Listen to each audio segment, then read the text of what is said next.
Vous connaissez le plus gros mensonge qu'on raconte aux parents? C'est occupe ton enfant.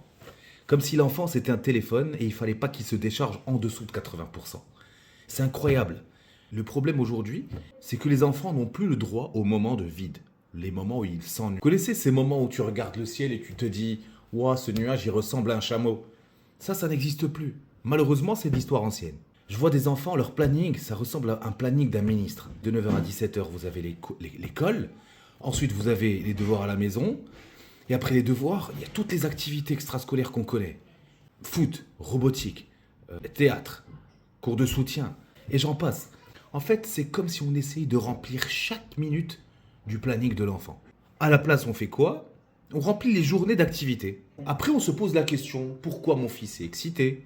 Pourquoi mon fils est fatigué? Pourquoi il ne tient pas en place? Et là, vous vous dites, pourquoi il soupire comme un adulte qui rentre du travail?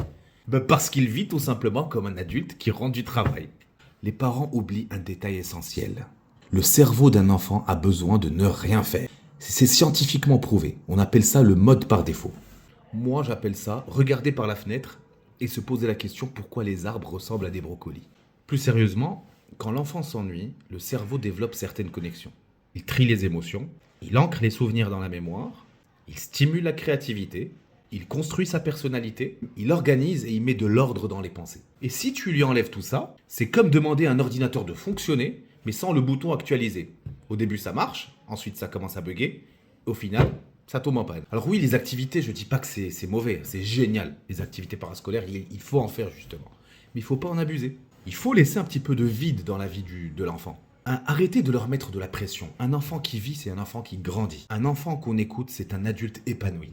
On n'est pas là pour les formater. On est là pour les révéler. Alors laissez-les rêver, laissez-les oser, laissez-les se tromper, mais laissez-les surtout être des enfants.